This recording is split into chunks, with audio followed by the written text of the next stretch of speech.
Attendance का correction ना वहां से होता है, वो मैं कह दूंगा सर आमिर वगैरह ये कर देंगे। नहीं, हमने ईडीपी डिपार्टमेंट गए थे वहाँ, सर आमिर ने ही बोला था हमें। हम कल भी गए थे और जिस दिन आपने करवाया था ना, करा था मैंने देखा, उस दिन भी गए थे तो उन्होंने बोला था आप अपनी सर को बोल के एलएमसी खुलवाएं, उस दिन से आप फिर सही करवाएं। सब्जेक्ट टीचर से बात करें। हाँ, हमारे पास ऑप्शन ही नहीं है खोल के उसको करेक्शन करने का। उनके पास तो है ना, उनके पास वो बोल रहे थे आप हमें एक मैसेज देते हम खुद मैसेज कर दूंगा मैं। व्हाट्सएप पे भेज दो, मैं मैसेज कर देता हूँ।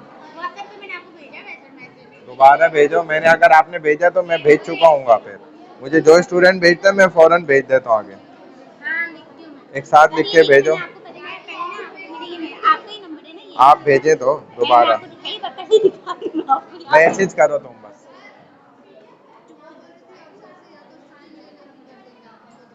साइन भी मैं करके दे दूंगा, मैंने तो मना नहीं करा। सर ये आपका ही नंबर है ना? आपका ही नंबर है ना? अरे इस पे मुझे मैसेज तो करो, अभी तुमने किया हुआ ही नहीं कुछ भी। मैसेज करो। जी सर, हम कर रहे हैं।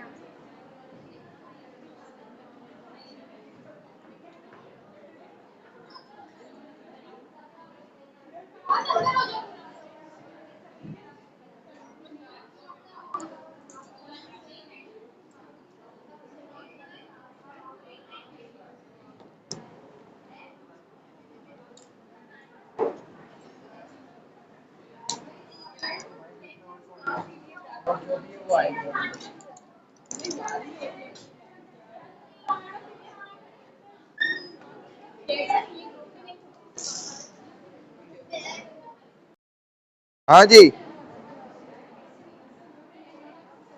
हाँ,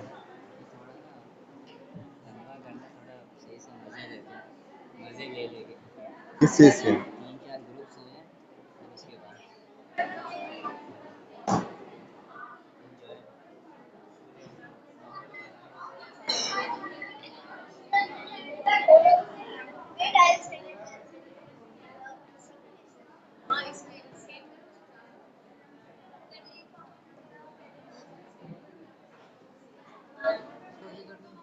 हाँ जी।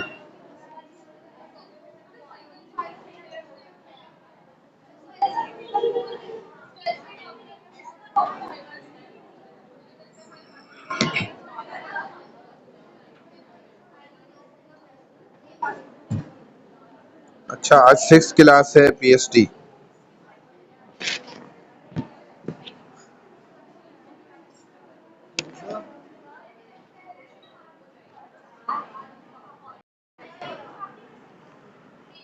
अच्छा भाई, आ गए सारे बच्चे? आ गए सब बच्चे? आ गए? अब्दुल मुकीत है, अब्दुल मुकीत, अबीरा निसार, अबीरा, एमन अब्दुल्ला, एमन, अलाइका, अलीना अली खान, अलिशबा जावेद, कहाँ है? अनुषा इमरान, अनुषे कामरान, अनुषा, अनुष्का, आराधना, अरीबा वसीम, अरीशा हुसैन, आइना शहजाद, आयशा अली, कहाँ है आयशा अली? आयशा रियाज, कहाँ है? एमन मोहम्मद जब्बार, एमन, भूमिका, आ जाए, बीबी अन्ना, इशाल सलीम, ईमान फातिमा, ईमान सिकंदर, फराज अहमद, फातिमा सिद्दीकी, कहाँ है? हुरैन आलम, हुरैन, हमना, कहाँ है? हमना ये, हुरैबा फैजान, इंसाफ अली, जयरूशा, कसक कुमारी, किताबुन निसा, लाइबा मनाइल, लुजैन फारूकी नहीं आई, माँ शहजाद लोधी, मनाल, मरियम रहमान। आप पीछे क्यों बैठने लग गई हैं? 2 क्लासों से मैं देख रहा हूं। पहले आप आगे बैठती थी। हाँ, क्या है? सही दिख रहा है। और समझ सही कहां से आते? आगे इधर से या उधर से? असल तो समझ आना है ना, दिखावे पे नहीं जाए। दुनिया दिखावे की चीज है, दिखता कुछ है और होता कुछ और है। मेकअप करके नहीं देखा, वैसे ऐसे बूढ़े लोग जवान हो जाते हैं। मरियम फहीम, मरियम, मरियम 889 मरियम नहीं है। मरियम खालिद अनवर, महक जहरा, मिसबा, मोहम्मद अहमद रजा नहीं है। मोहम्मद शारिक, मोहम्मद शेराज, शेराज है नहीं है। मुंतहा, मुस्तफा अल्ताफ, नबिया सदफ, निकिता, निकिता आइए, प्रगति, रासिब अली खान, रहमत इस्माइल, रिमशा मंजूर, सबा, सलोनी सदवानी, शबनम रशीद, सिनीहा, सईदा हानिया जहरा, आनिया, सईदा निदा हाशमी, सईदा जैनब हैदर, तूबा नौमान, उमैमा शेख, उमैमा इमरान, उमैमा इमरान, अंजला शाहिद। भाई मोबाइल जो है ना, आप सारे स्टूडेंट बंद कर दें और आगे रख दें, साइड पे कर दें अपने। उमैमा इमरान कहाँ है? अंजला शाहिद, वानिया वाजिद, जैनब, जैनब जावेद रजा,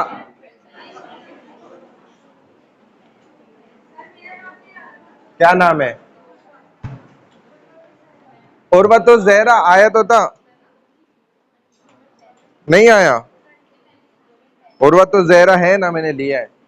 चलो चले भाई, मोबाइल फोन बंद कर लें, साइड पे कर दें मोबाइल फोन।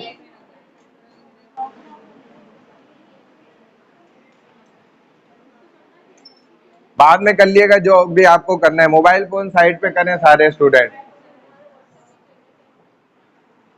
मोबाइल फोन बंद कर लें, साइड पे एक कोने पे कर दें, जो अपनी रोज के लास्ट पे कर दें।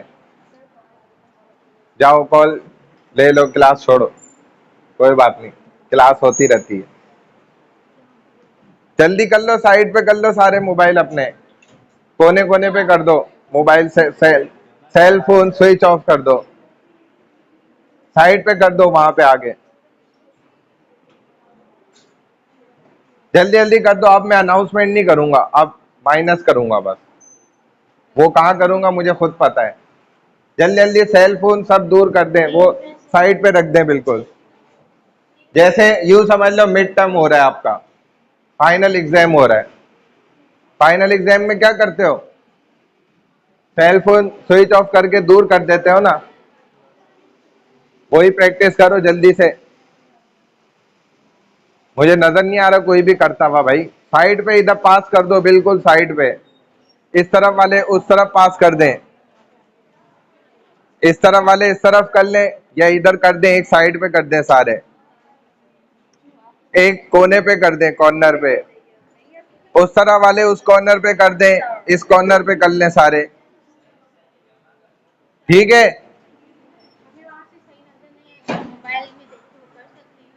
नहीं, मोबाइल यूज नहीं करना है, बस सेल फोन आप दूर कर लें अपने से। अभी आपने बोला था मुझे यहाँ से सही नजर आता है। इसीलिए मैंने आपको गवाह बनाया था पहले, विटनेस। ये सबसे बड़ा विटनेस वो बैठा हुआ है। अभी वो सोच रही है मैंने क्या बोल दिया था। अब तो मैं ये भी नहीं बोल सकती कि ऐसा नजर नहीं आ रहा।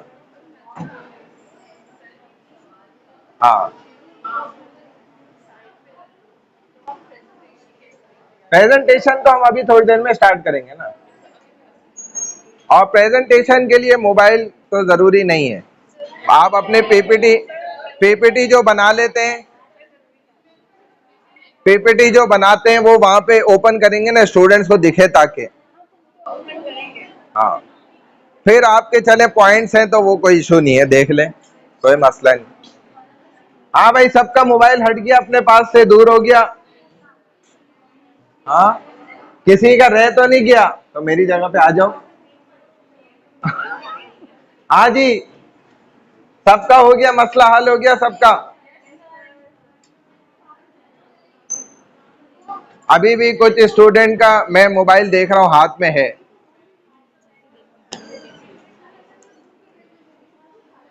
जल्दी जल्दी दूर कर लें भाई मोबाइल को, एक साइड पे कोने पे एक साथ कर दें, इस तरफ कर दो, कोने पे रख दो। बाद में, अभी जब प्रेजेंटेशन स्टार्ट होगी तब, अभी नहीं। अभी मोबाइल को गायब कर दो बस, गुमशुदा कर दो मोबाइल, गुमशुदा, ताकि हमारे बच्चे तो गुमशुदा ना हो ना। हो गया भाई, किसी का मोबाइल तो नहीं है उसके पास? कोई निकालेगा तो नहीं अब मोबाइल? ये मैंने इतनी देर इसलिए प्रैक्टिस करी है ये।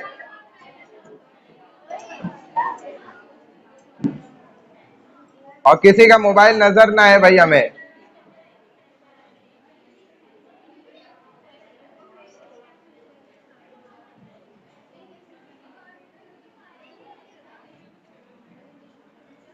चले जी, अब यहां से जो है ना ये पढ़ना शुरू करें।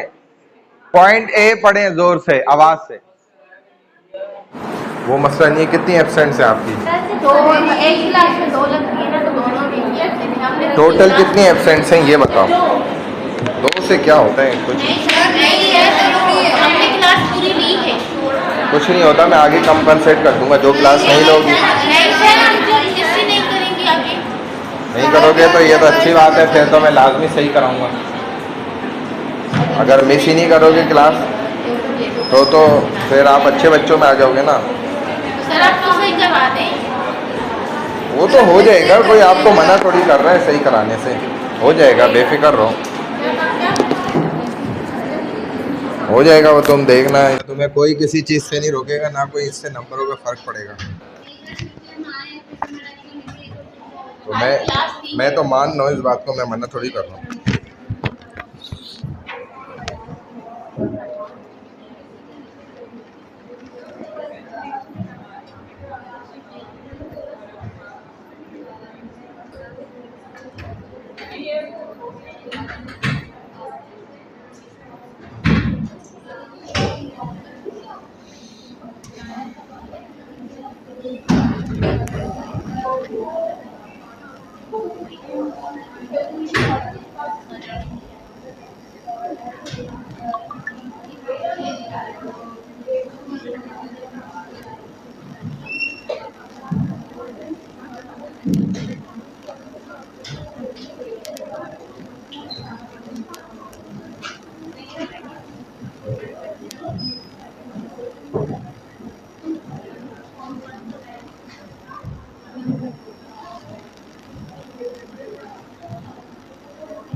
हाँ, प्रेजेंटेशन अभी आने देना स्टूडेंट्स को, फिर स्टार्ट करेंगे।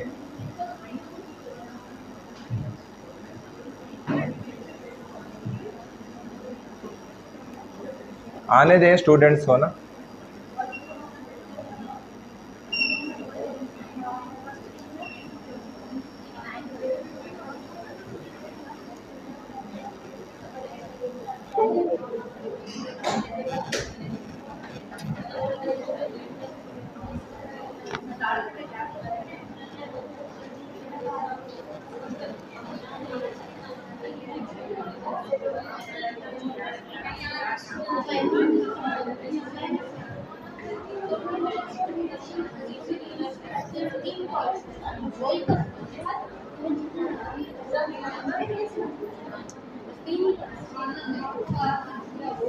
खामोश हो जाएं सब, आवाज आए ताकि।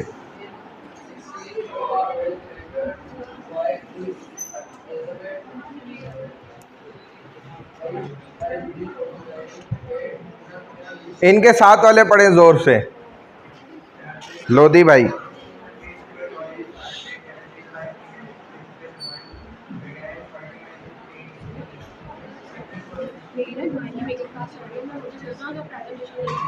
नहीं अभी नहीं, अभी बैठो इधर ही।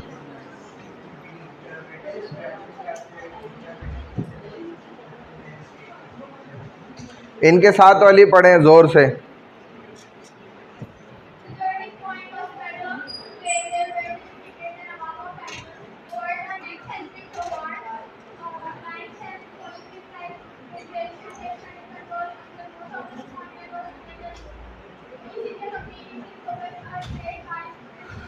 बरतानिया में पहली मर्तबा आपने पढ़ा 1608 में सूरत में जो मुगलों की एक अहम बंदरगाह थी, पोर्ट, वहाँ पर ब्रिटिशर पहुँचे। फर्स्ट टाइम जो लैंड करे वो सूरत में लैंड किया उन्होंने। ईस्ट इंडिया कंपनी जो बिजनेस उनका मकसद था, 1600 में मलका एलिज़ाबेथ जो अव्वल सबसे फर्स्ट उसके शाही फरमान के मुताबिक उसके तहत ये कंपनी वहाँ पर कायम की गई थी और इन्होंने मशरिक़ में तिजारत को बहुत ज़्यादा स्ट्रॉन्ग किया, मजबूत किया। और इसका स्टार्टिंग का मकसद क्या था? असल में बिजनेस करना, मसाला जात, रेशम, कपास, नील, दीगर कीमती अशिया को ये इंग्लैंड से यहाँ पर ट्रांसफ़र करना चाहते थे। मुसलमानों के अंदर मसाला जात का कोई कॉन्सेप्ट नहीं था, लेकिन गोश्त इस्तेमाल करते थे, खालों को बचाने के लिए फ्रीज़र होते नहीं थे, उसके लिए ये इनके लिए मसाला जात एक अहम प्रोडक्ट थी। नेक्स्ट लड़की पढ़ें जी, ये बी पॉइंट जो है, दोबारा पढ़ो बी, ज़ोर से दोबारा पढ़ो।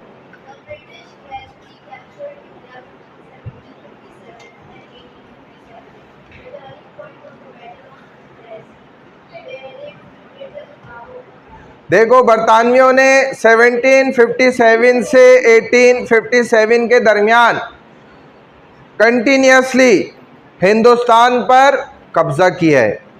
इसमें अहम मोड़ जो आया था सबसे फर्स्ट टाइम, वो कब आया? प्लासी की वॉर, वॉर ऑफ प्लासी, जो प्लासी पे जंग हुई। प्लासी एक मकाम का नाम है जिधर का एक जो है उस वक्त के एतबार से भी एक राजा था जो उस रियासत का मालिक था, उसके हाथ में सारा होल्ड था। तो इन्होंने बंगाल के नवाब को उस वक्त शिकस्त दी। फर्स्ट टाइम बरतानवियों ने जब ईस्ट इंडिया कंपनी को मजबूत कर लिया, बिज़नेस को, तिजारत को बढ़ा लिया, आहिस्ता आहिस्ता उन्होंने अपनी फ़ौज बनाई, तो लिहाजा फिर वो इस सिस्टम के अंदर भी दाखिल होने लग गए। उन्होंने वहाँ के नवाब को क्या करा? शिकस्त दे दी, हरा दिया। और उसी के बाद अगली सदी के दौरान ही जंगों, इत्तेहादों और इसी तरह इल्हाक जैसी पॉलिसियों के ज़रिए उन्होंने अपनी हुकूमत को बढ़ा लिया। बरसगीर का बहुत सा हिस्सा इनके ज़ेरे इक़्तिदार आ गया, यानी कंट्रोल में आ गया इनके। चले सी पार्ट पढ़ें उसके बाद वाली।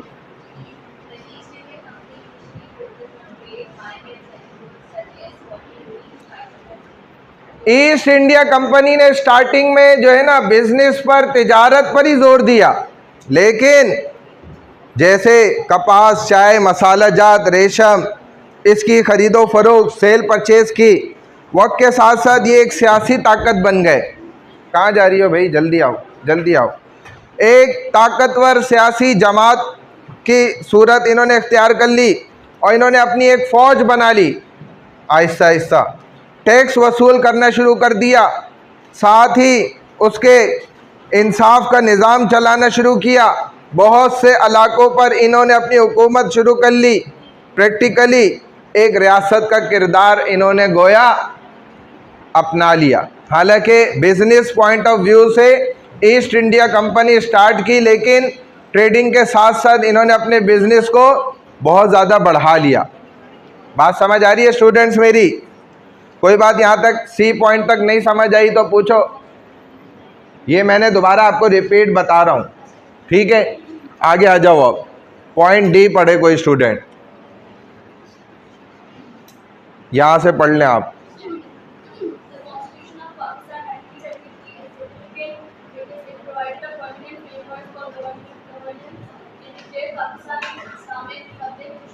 पूछा जाता है 1971 का आइन क्या था? What is the constitution of law 1973 of Pakistan? ये ब्रिटिशर का बनाया हुआ अंग्रेजी कानून था 1973 का। आईने पाकिस्तान के लिए ये बहुत इम्पोर्टेंट एक कानून था, जिसमें मुसलमानों ने अमेंडमेंट्स की, चेंजिंग करी और इस कानून को कुरान और हदीस के ऐन मुताबिक बनाकर उसकी जद्दोजहद की, और इस कॉन्स्टिट्यूशन, इस लॉ को, इस कानून को जो है ना फिर पाकिस्तान में नाफिज किया गया। तो इस एतबार से ये इम्पोर्टेंट था कि हुक्मरानी के लिए एक मुस्तकिल फ्रेमवर्क था ये। इसने पाकिस्तान को एक इस्लामी जमहूरिया करार दिया, यानी कि बिल्कुल रिलीजियस वाइज कुरान और हदीस के ऐन मुताबिक, और इसी तरह जमहूरियत के ऐन मुताबिक डेमोक्रेसी, बुनियादी हुकूक को यकीनी बनाया, ह्यूमन राइट्स जो होते हैं, और पार्लिमानी निज़ाम भी इंट्रोड्यूस कराया। पार्लियामेंट्री सिस्टम के जो सदर होगा मुल्क का, वज़ीर आज़म होगा, उसके ओहदे के और उसके मनसब का क्या किरदार होगा वो उसकी तायीन करी, पॉइंट आउट किया। और सूबों को खुद मुख्तारी देकर वफाकी फेडरल का इसने सिस्टम बनाया, वो निज़ाम इसी कानून ने मुतारिफ कराया। बात समझ आ रही है? 1973 का कानून ने सबसे फर्स्ट टाइम क्या चीज़ें इंट्रोड्यूस कराई, और ये कानून किसका बनाया हुआ था? उसमें चेंजिंग और अमेंडमेंट्स किसने करी? पाकिस्तान ने अपने कुरान और हदीस के मुताबिक उसको चेंज किया। बात समझ आ रही है? जिससे वो सिस्टम इंट्रोड्यूस कराया गया जो आज तक चल रहा है, पार्लियामेंट्री सिस्टम, सेनेट का सिस्टम, सदर का ओहदा, वज़ीर आज़म का ओहदा, फिर उनकी पावर्स, और इसी तरह सूबों की खुद मुख्तारी, सूबों के हुकूक, ह्यूमन राइट्स, इंसानियत के हुकूक, ये सारा कुछ। चलो ई पॉइंट कोई पढ़े, इसके बाद वाली लड़की।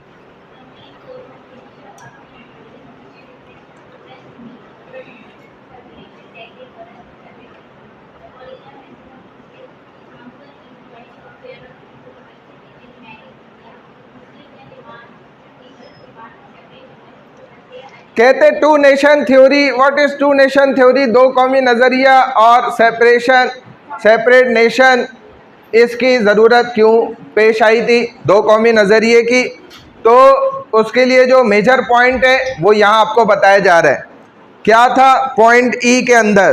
कि पाकिस्तान के क़याम का बुनियादी मकसद ही जो था सेपरेट नेशन का, वो इस बुनियादी बेसिक मेजर देखा जाए राइट्स की वजह से था।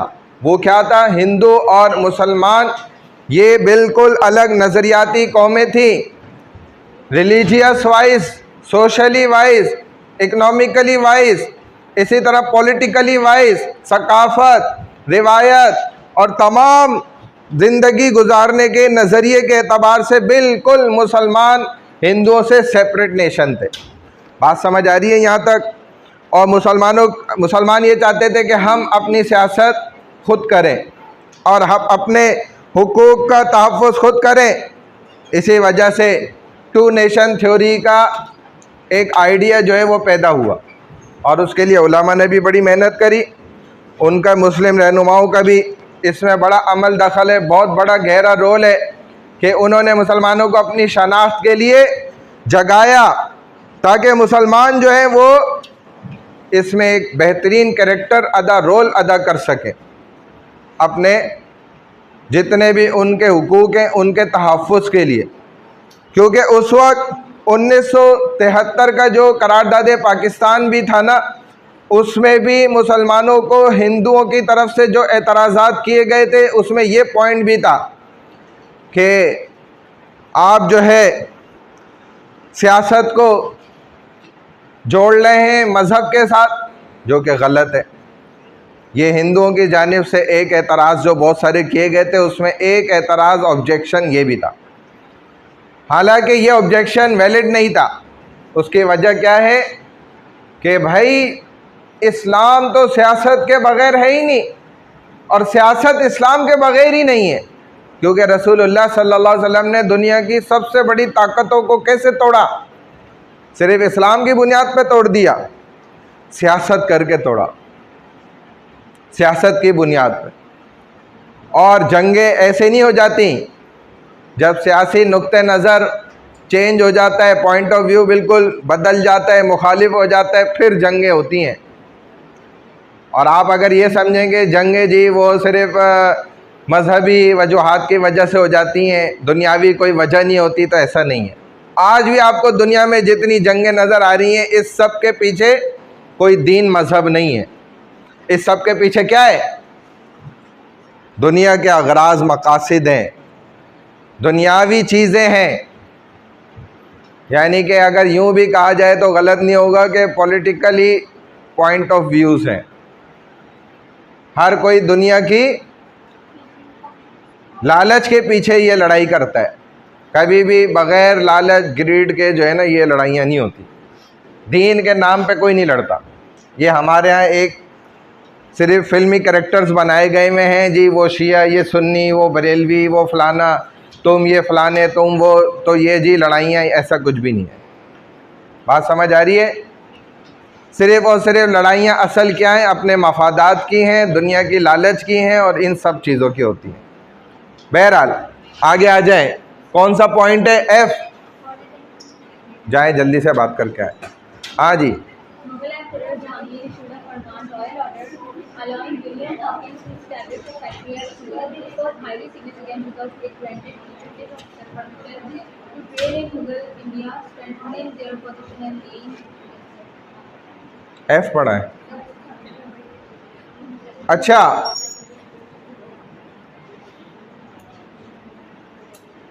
चले आप पूरा कर लें। laying the foundation for future expansion.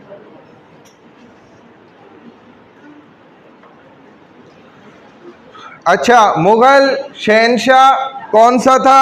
Jahangir था, जिसने विलियम हॉन्स को इजाज़त दे दी थी सूरात के अंदर फैक्ट्री कायम करने की। इजाज़त देते हुए उसने एक रिटर्न फरमान भी जारी किया था, और ये एक नहायत देखा जाए इम्पोर्टेंट इवेंट था, एक बहुत अहम मौका था।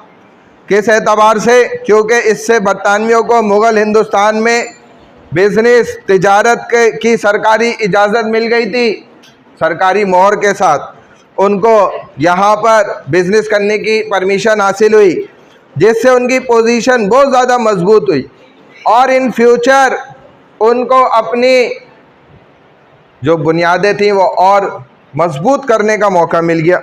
चले भाई, जी पॉइंट, नेक्स्ट लड़की।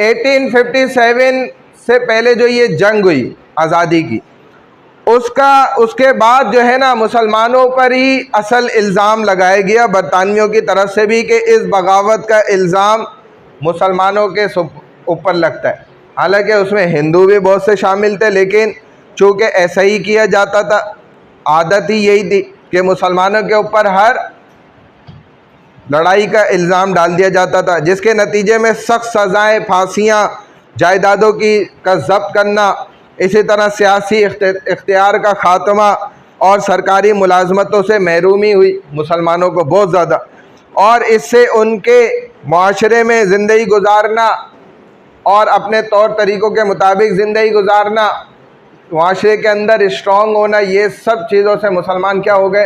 पीछे रह गए, महरूम हो गए। चले जी आगे, पॉइंट एच है ना।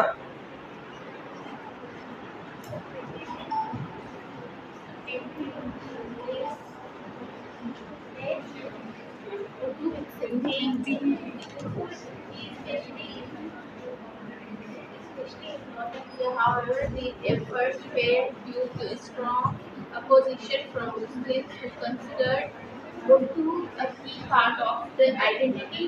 Urdu also had an established role ये बच्ची नीचे क्या कर रही हैं आप क्या कर रही हैं नीचे expression and लिख रही हैं literature making different replace. H point चल रहा है क्या है हो गया ना। बरतानवियों और बाज़ हिंदू ग्रोहों ने ख़ास तौर पर शुमाली हिंदुस्तान में उर्दू की जगह हिंदी को इम्प्लीमेंट करने की कोशिश की, जिसको हिंदी उर्दू कंट्रोवर्सी कहा जाता है। और मुसलमानों की शदीद इसमें मुखालफत की वजह भी यही थी कि वो इस कोशिश को नाकाम बनाना चाहते थे, क्योंकि वो उर्दू को अपनी शनाख्त का अहम हिस्सा समझते थे और उर्दू उनका इंतज़ामिया के अंदर भी अदब के अंदर बहुत ज़्यादा उसका इस्तेमाल था, तो उसको बदलना मुसलमानों के लिए सख्त नागुज़ीर था। लेकिन हिंदू और बरतानवी लोग यही चाहते थे। चले भाई, आई पॉइंट नेक्स्ट लड़की।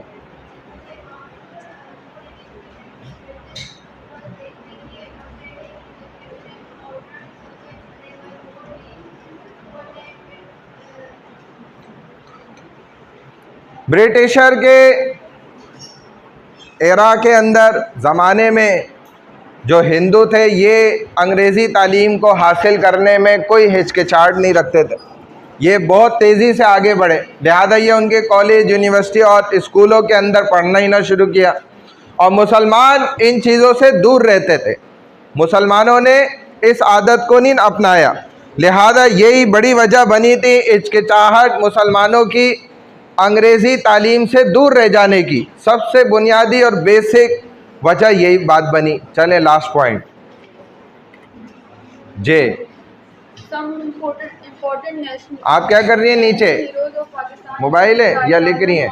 मोबाइल बंद करें, इधर रख दें।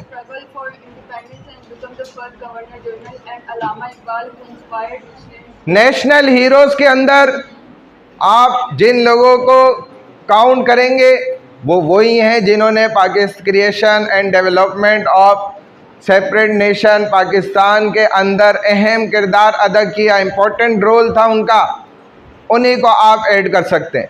उसके अलावा पाकिस्तान बनने के बाद चाहे कितना बड़ा कोई हीरो है, लेकिन वो नेशनल हीरो नहीं कहलाएगा, ये बात याद रखें। लिहाजा आप किसी नेशनल हीरो में ऐसे किसी का नाम दाखिल ना करें अपनी मर्ज़ी से कि जी ये मेरी नज़र में नेशनल हीरो। नेशनल का थोड़ा मीनिंग समझ लें कि मुल्क के बनाने में, हाँ, इसका मतलब ये नहीं कि जी वो ओल्ड पाकिस्तान या न्यू पाकिस्तान या फलानी रियासत या कुछ भी XYZ, तो ये मकसद नहीं है। बस पाकिस्तान के बनने में जो जिनका रोल था, तो आप जानते हैं कायद-ए-आज़म मोहम्मद अली जिन्ना शामिल है उसके अंदर, अल्लामा इकबाल का रोल है, बड़े बड़े अल्लामा हजरात का जिनके नाम आपने इन डिटेल में पढ़े, तो उनकी क़यादत है। और पहले गवर्नर जनरल कौन है? मुल्क पाकिस्तान की रियासत के अल्लामा इकबाल है। इसी तरह उन्होंने, अच्छा जी चलें आगे। दूसरा जो उनका एतराज़ था वो था रिलीजियस वाइज और पॉलिटिक्स वाइज, कि मज़हब और सियासत का जो मिजाज होता है वो अलग है, दोनों का तरीक़ेकार अलग है। ये उन हिंदुओं ने एतराज़ उठाया कि गैर मुस्लिम अरकान का ये कहना था कि बानी पाकिस्तान मोहम्मद अली जिन्ना ने 11 अगस्त 1947 में एक उन्होंने स्पीच दी, तकरीर की, उसमें एक सेक्युलर रियासत का विज़न दिया जहां मज़हब का रियासत के कारोबार से कोई लेना देना नहीं होगा। उसके मुताबिक भी देखा जाए तो अब आप जो ये बात कर रहे हैं सोवेनिटी ऑफ द गॉड की, तो ये उसके ख़िलाफ़ हो गई कि हाकमियत और फ़ैसला सिर्फ रब का, अल्लाह का चलेगा। जबकि उधर उन्होंने अपनी स्पीच में एक विज़न दिया था जो कि सेक्युलर सिस्टम का था, तो ये तो उसके मुखालिफ हो गई बात। तीसरा एतराज़ ये था कि रियासती मज़हब का खौफ। क्या मतलब कि अगरचे करारदाद में माइनॉरिटी अक़लियतों के हुकूक़ की बात की गई है, लेकिन गैर मुस्लिम अरकान को इस बात का ख़दशा था, डर था कि जब रियासत का एक स्ट्रक्चर वो रिलीजियस वाइज बना दिया जाएगा, मजहबी एतबार से उस बुनियादों पर उसको खड़ा किया जाएगा, तो जो अक़लियती अमली तौर पर अहम सरकारी ओहदे वग़ैरह हैं, इनसे तो फिर क्या होगा, जो गैर मुस्लिम होंगे, माइनॉरिटी में होंगे, वो सब महरूम रह जाएंगे। चूँकि फिर उन तमाम ओहदों के लिए तो मुसलमानों को ही सेलेक्ट किया जाएगा, वही उसके हकदार होंगे। जैसा कि ये हकीकत भी है कि हमारे यहाँ सदर भी मुसलमान होना ये शर्त है, वज़ीर आज़म भी मुसलमान होना शर्त है। इसी तरह और भी बड़े बड़े ओहदों पर सिर्फ मुस्लिम्स का ही होना ये शर्त है। किसी गैर मुस्लिम को हम अपने मुल्क का सरबरा नहीं बना सकते। करारदाद में ये भी कहा गया था कि मुसलमानों को इस काबिल बनाया जाएगा कि वो अपनी ज़िंदगी कुरान और हदीस के मुताबिक गुजार सकें, आज़ादी के साथ, यानी कि ज़िंदगी गुजार सकें, ग़ुलाम बन के गैरों के तरीक़ों के मुताबिक ज़िंदगी गुजारने पर मजबूर ना हो जाएं, जैसे कि आज हो गए अल्हम्दुलिल्लाह। आज हम ग़ुलामी वाली ज़िंदगी गुजार रहे हैं। आज हम आज़ादी वाली ज़िंदगी गुजारते हुए 100 बार सोचते हैं कि भाई अगर मैं सर पे टोपी पहन लूँगा, ये लड़कों से बात कर रहा हूँ, वो लड़के खड़े हो तो जी लोग क्या बातें बनाएंगे, तो ये ग़ुलामी हो गई कि जी अगर मैंने टोपी पहन ली, मैंने सुन्नत लिबास पहन लिया और मैं नमाज के लिए चला गया, लोग कितनी बातें बनाएंगे, ये ग़ुलामी है। इस वजह से वो नहीं कर रहा तो ये ग़ुलामी। जी मैंने पर्दा कर लिया, पूरा अपने आप को कवर कर लिया, छुपा लिया, तो लोग कितनी बातें बनाएंगे, AFD वाले तो खुसूसन, और मेरे जान पहचान वाले इकरा वाले भी, और मेरे मोहल्ले वाले भी, और मेरे ख़ानदान वाले भी। तो ये क्या है, ग़ुलामी। ये है ग़ुलामी कि आप आज़ादी से जो आपका दिल भी कह रहा है ना, वो आप नहीं कर पा रहे। इसको क्या कहते हैं, ये होती है ग़ुलामी। और इसी आज़ादी को समझाने और सिखाने के लिए उस वक्त हिंदू ने एतराज़ किया था इस बात पे, लेकिन अंग्रेज़ जानता था कि ये जो भी कर लेकर तो हम इनको वहीं पर आ जाएंगे जहाँ हमें लाना है। लिहाजा इस इस्लाम से तो अंग्रेज़ को, अमेरिका को कोई तकलीफ़ नहीं है, जिस इस्लाम पे हम इस वक्त अमल कर रहे हैं। तभी तो वो बिठा बिठा के दस्तरखाने पे देखे ना खाने खिला रहे हैं, उनका वेलकम कर रहे हैं, और उनको जो है ना गले लगा रहे हैं। हाँ, यही तो हमें, यही इस्लाम तो चाहिए था, जिसमें तलवार नहीं होनी चाहिए, बस डंडा नहीं होना चाहिए, सख्ती नहीं होनी चाहिए। आप हमारे फिर भाई हैं, बस फिर हमें कोई मसला नहीं। यही वाली ज़िंदगी चाहिए जो ग़ुलामी वाली आप गुजार रहे हैं ना, बस यही गुजारे, बाकी आप फिर हमारे भाई भाई हैं। वरना हमें जो असल इस्लाम है ना, उससे तकलीफ़ है। इसीलिए अंग्रेज़ को हमारे मदारिस और मसाजिद और उलमा से क्यों परेशानी है, तकलीफ़ है, क्योंकि वो वाला इस्लाम उनको चाहिए नहीं। उनको अपनी मर्ज़ी का सेलेक्टेड इस्लाम चाहिए। मोबाइल बंद कर दो, समझ आ रही है बात? मर्ज़ी का फेवरेटिज़म वाला इस्लाम चाहिए। ये असली रियल इस्लाम उन्हें नहीं चाहिए, वो पसंद नहीं है। लिहाजा इसीलिए उन्हें मौलवी से भी तकलीफ़ है, मदारिस और मसाजिद और इस निज़ाम से भी बहुत ज़्यादा परेशानी है।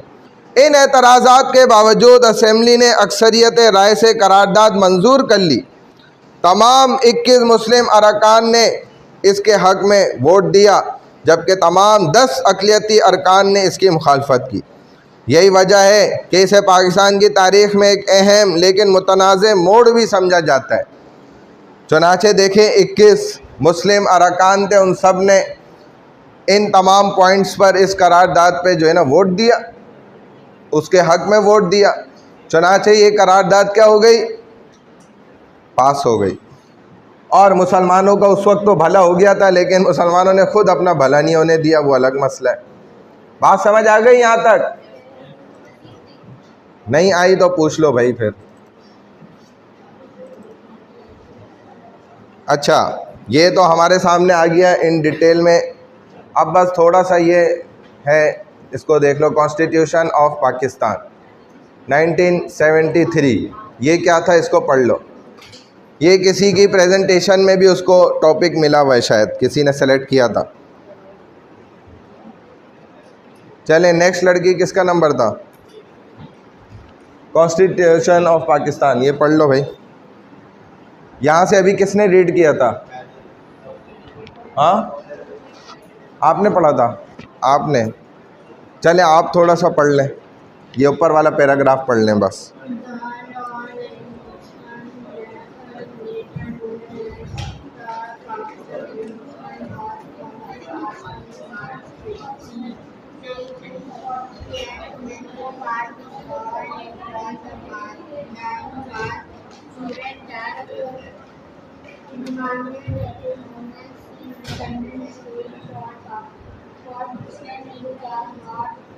उन्नीस सौ 73 का जो आइन पाकिस्तान में एक वफाकी पार्लिमानी निज़ाम मुतारफ़ करवाया गया था, जिसके मातहत अंडर मुल्क को एक इस्लामी जमहूरिया करार दिया गया। इस निज़ाम की अहम खुसूसियात अब आपको यहाँ पर इम्पोर्टेंस बता रहे हैं कि इस निज़ाम की इम्पोर्टेंस क्या थी। अगली लड़की ये पढ़ो ज़रा, importance in the Pakistan movement.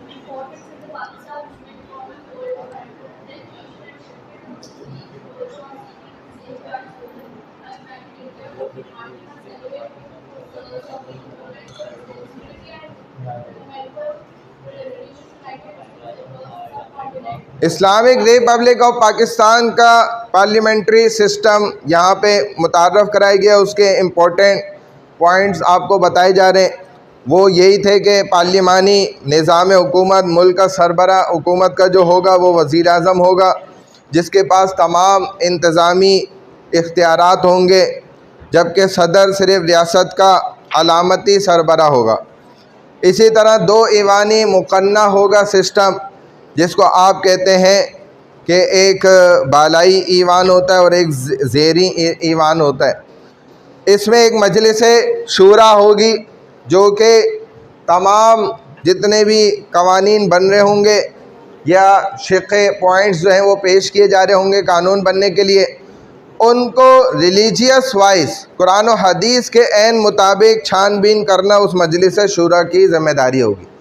जिस मजलिस के अंदर एक कमेटी होती है और वहाँ पर इस्लामिक स्कॉलर्स होते हैं जो इन चीज़ों की छानबीन करते हैं, दीन का इल्म रखने वाले लोग।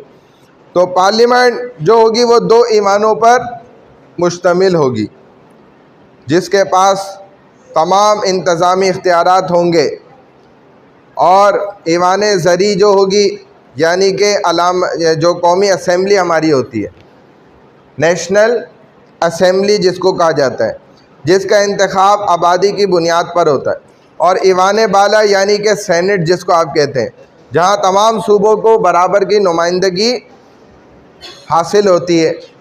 तो इस्लामी दफ़ात जितनी भी होंगी, पाकिस्तान को इस्लामी जमहूरिया करार क्योंकि दिया गया और इस्लाम को रियासत का सरकारी मज़हब करार दिया गया, करारदाद के मकासद को आइन का बाकायदा हिस्सा बनाया गया। बुनियादी हुकूक जो आइन शहरियों को तमाम ज़रूरी हुकूक फराम करता है, जैसे कि जानो माल का तहफ़्फ़ुज़, इजहार राय की आज़ादी, और इसी तरह इज्तिमा और नक़्ल हरकत की आज़ादी। इसी तरह आज़ाद अदलिया की आज़ादी की ज़मानत भी देता है, यानी कि हर फ़र्द जो है वहाँ पर इक्वल होगा राइट्स के एतबार से।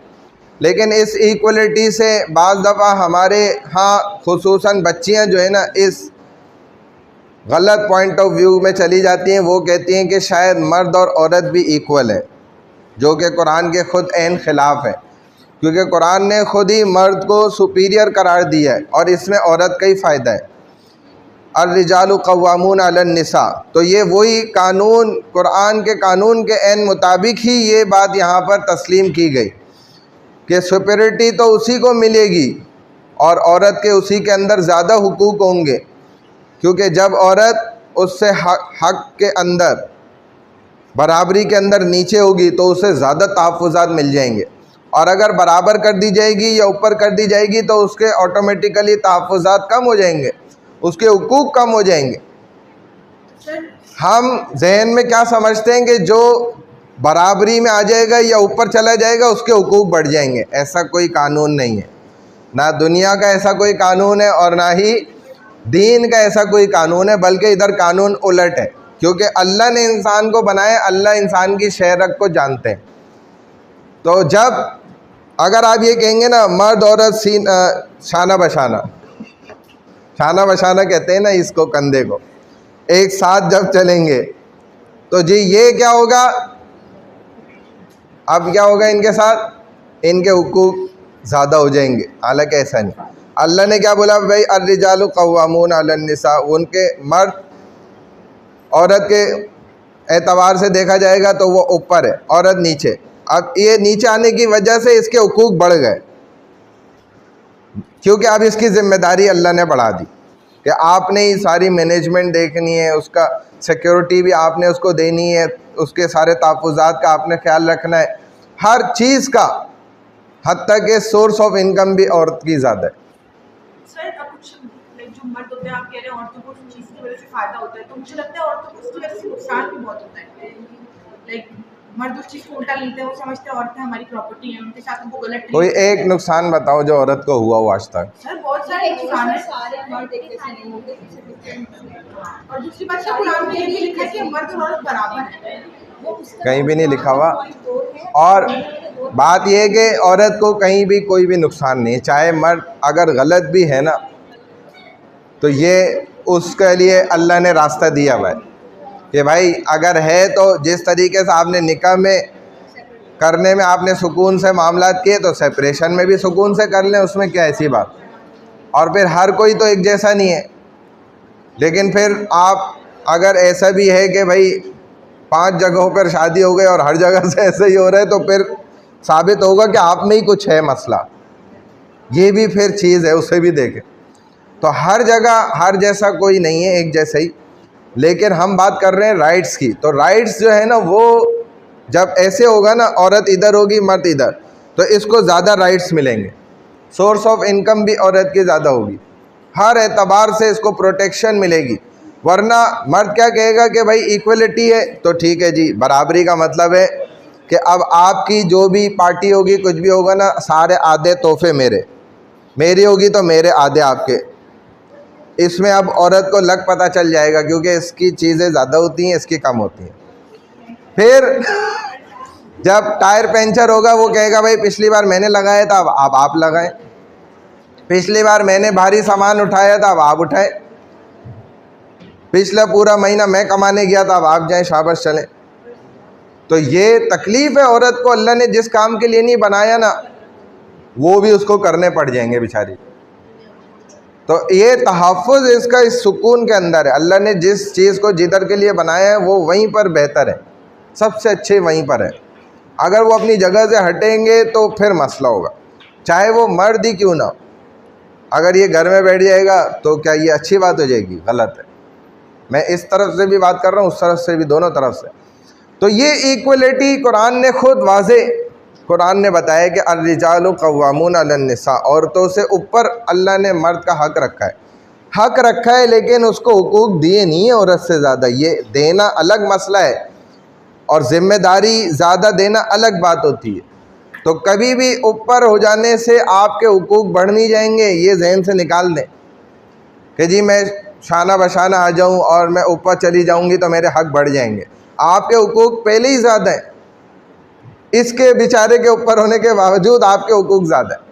उसको ऊपर किए इसीलिए फ़ौज के अंदर जो जिनको आगे भेजा जाता है ना, और जिनको पहाड़ों के ऊपर बिठाया जाता है चोटियों पर, और मेन जो उनके वो होते हैं ना, जिसको क्या कहते हैं, मोर्चे, आगे रहने वाले, वो ज़्यादा परेशानी में होता है, उनको ज़्यादा तकलीफ़ उठानी पड़ती है। वो ज़्यादा प्रोटेक्ट कर रहे होते हैं जो सरहदों पर मौजूद है, और जो इधर बेसिस में मौजूद है उनको क्या परेशानी है?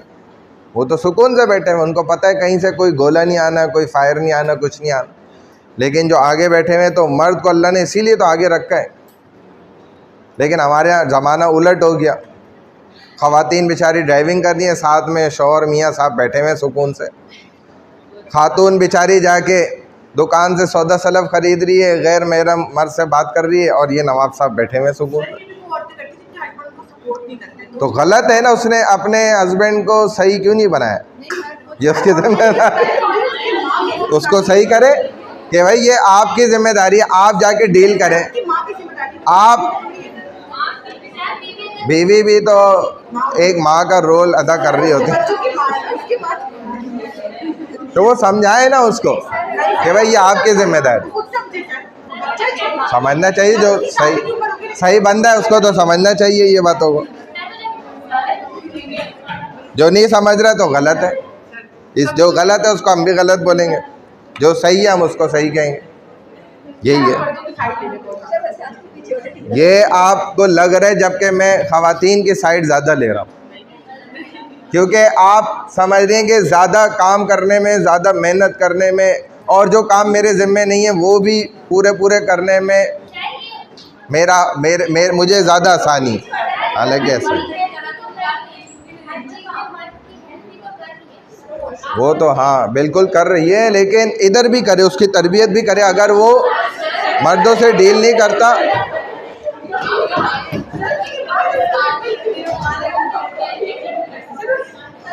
ये ऐसे इंटरेस्टेड टॉपिक है ना, मैंने तो नहीं कहा गलत है कुछ, ये तो बहुत अच्छी बात है।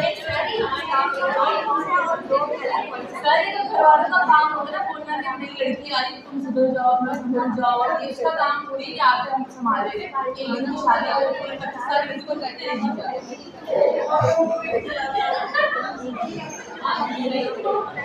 वही खातून जो है ना काम कर रही थी ना, तो उसके ही बच्चे ने पूछा कि जो है ना बाबा ये मम्मा जो है अपनी मम्मा के यहाँ भी ऐसे ही काम करती थी, तो उसने बोला कि नहीं तभी तो इधर भेजा है ना। और वो खुद भी कहने लग गई कि हाँ मैं अपनी वालदा के अम्मी के यहाँ बेटा ऐसे काम थोड़ी करती थी।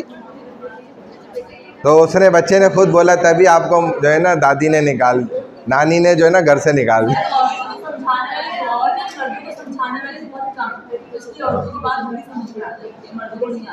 नहीं आती यार, मैं आपके साथ हूँ, नहीं आती।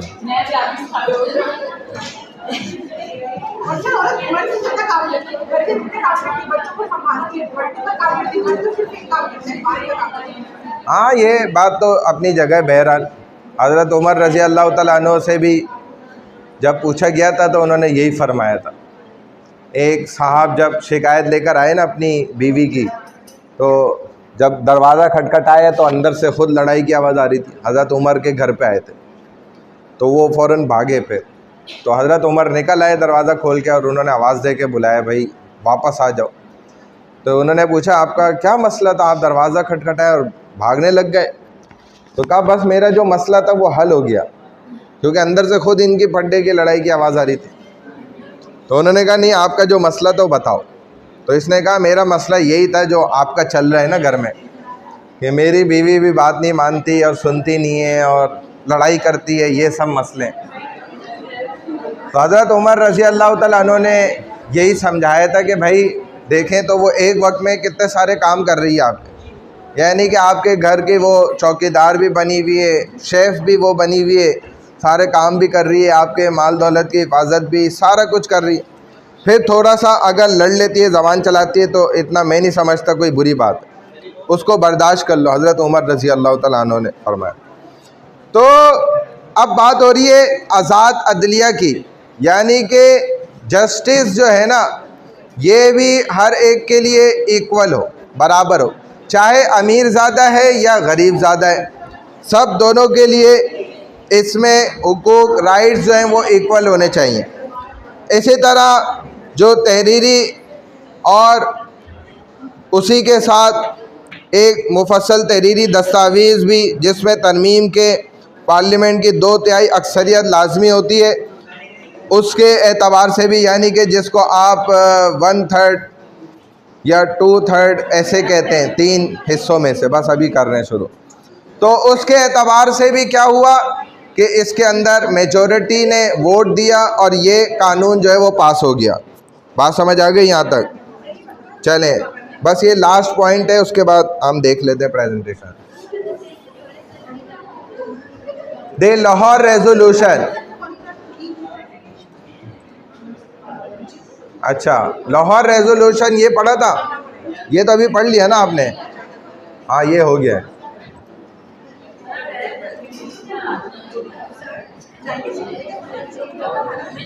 जी। 1970 का, हाँ 73 का, 1973। चले भाई बताएं फिर आप कौन सा ग्रुप है जिसने अच्छी प्रेजेंटेशन तैयार की हुई है और वो प्रेजेंट करना चाह रहे हैं। कौन सा ग्रुप ऐसा है? आप लोगों का ग्रुप नंबर क्या है? पार्टिसिपेंट कौन कौन है इनके साथ? मेंबर कौन कौन है इनके ग्रुप में? आप 3 हैं, 2 और भी हैं, टोटल कितने हैं? जो नहीं आए उनको फिर स्किप कर दें, उनका पार्ट जो है ना वो स्किप कर लें। जो है वो अपना पार्ट सिर्फ प्रेजेंट करें, ऐसा करें, ठीक है?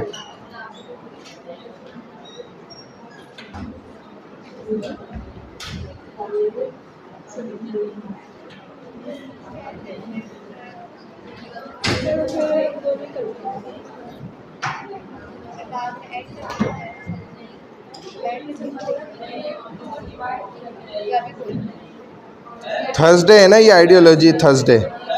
हाँ जी,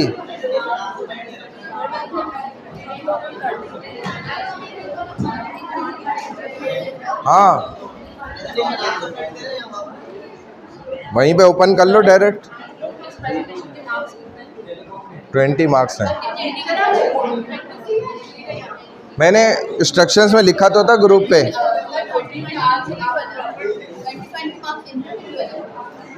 20 मार्क्स इंडिविजुअल है। हाँ इंडिविजुअली हैं। मेंबर को स्किप करें जो नहीं आए, उसको छोड़ दें।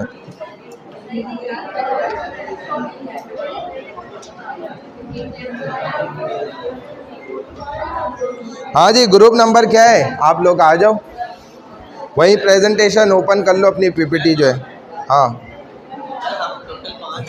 लेकिन वो 2 नहीं आए तो फिर उसका क्या करें? हम लोग 3 ही दे देंगे। कौन 2 नहीं आए? एक सुनील नाम के लड़के और एक उनको स्किप कर देना बस। सर उनका पार्ट ये हम लोग वो कर सकते हैं उनका पार्ट। अगर आता है करना चाहते हो कर लो। ये वारा फरहान कौन है? तो आप लोग दे लें, पहले प्रेजेंट कर लें, फिर ग्रुप वाइज नाम ना मुझे एक शीट पे लिख के देने। जो स्टूडेंट प्रेजेंट कर रहे हैं ना यहाँ, तो शीट बनानी है, उस पर ग्रुप नंबर डाल के उनके नेम्स डाल के, जो प्रेजेंट हैं, जो एब्सेंट, जो सिर्फ अभी प्रेजेंट कर लेंगे आज क्लास में, सिर्फ उनका। हाँ अपना आप अकेले दे दें अगर आपके मेंबर्स पार्टिसिपेंट नहीं आए तो। अगर आए हुए हैं सब तो उनके साथ दे दो। कोई भी नहीं, एक भी नहीं आया हुआ तो बस आप अपना पार्ट दे दो, सही है। आपका ग्रुप नंबर क्या बना था? लास्ट में तो फिर तो मुश्किल आएगा नंबर। आज तो मुश्किल है ना, तो मैं अगली क्लास में बताऊंगी।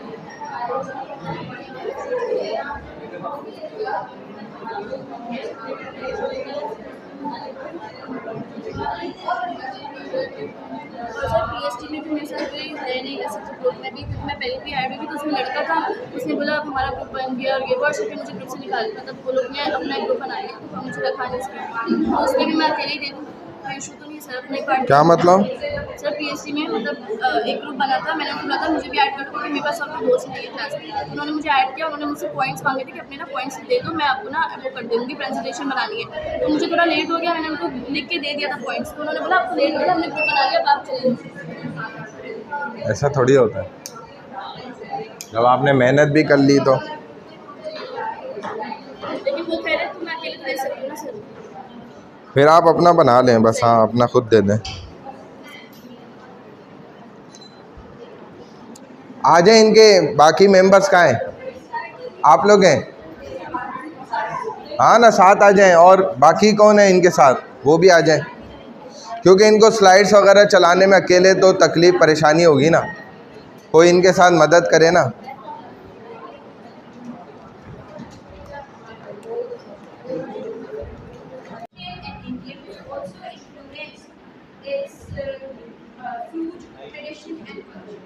Let me start with the first Mughal emperor, Babur.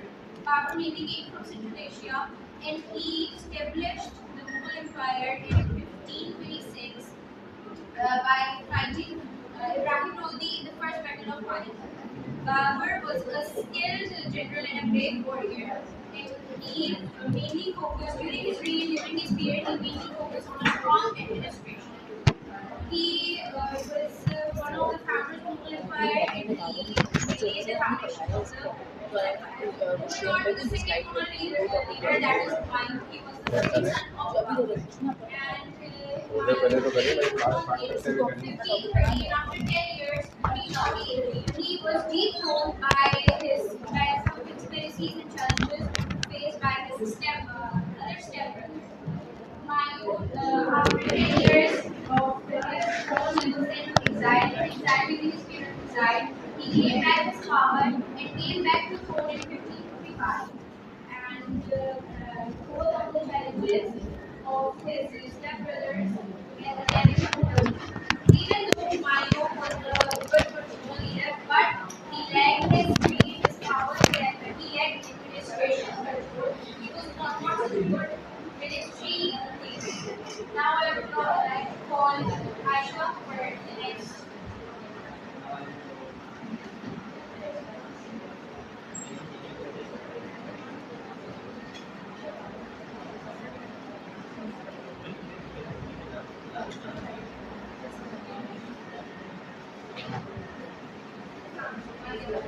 वाह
Jahangir was the fourth Mughal emperor of India. Ruling from 1635 to 1637, he was the son of the great emperor Akbar. Jahangir is known for his love of art, nature, justice, civil, learning, and culture became more advanced and pure. Bahadur Shah Zafar.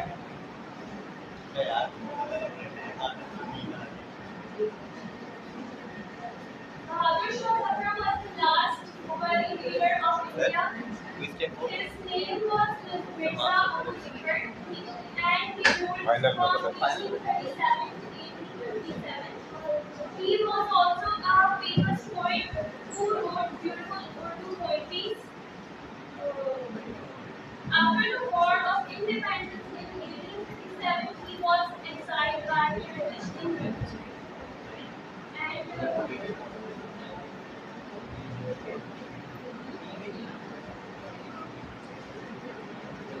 Thank you. News ये तो आप news की तरह पढ़ ली है ऐसे थोड़ी present करते न्यूज़ पढ़ ली आप पॉइंट्स बना लो लेकिन तैयारी करो और बगैर देखे ऐसे खामोश हो जाए साहब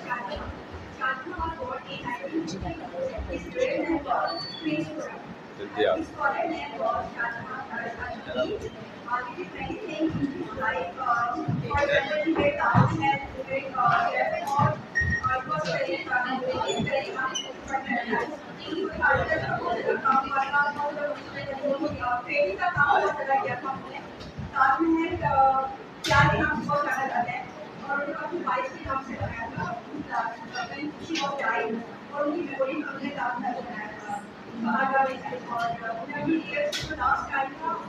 आप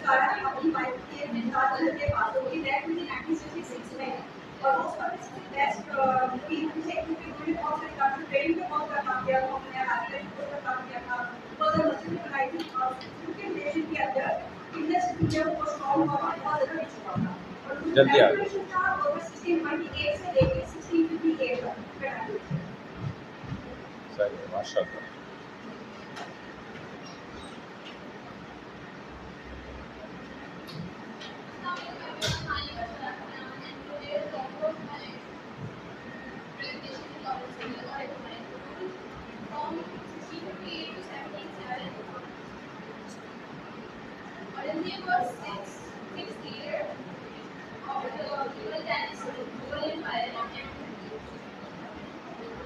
He got the title Archie King's Conqueror of the World. Unlike his father Shah Jahan, who focused mainly on architecture, he was a man of foreign religion and he ruled for colonial years, in which rural India reached the largest civilization. Let's talk about his achievements. So his greatest achievement was unification of India under one system crown. He compiled by Al-Qaeda, a massive leader who text and right to justice among camps. He was a strict administrator. He moved away from liberal policy of Akbar and aimed to turn India into Islamic state.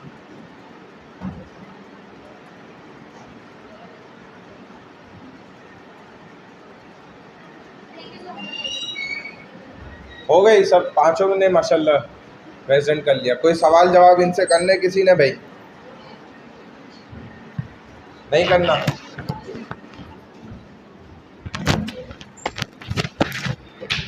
कहाँ जा रही हैं? जल्दी आ जाए।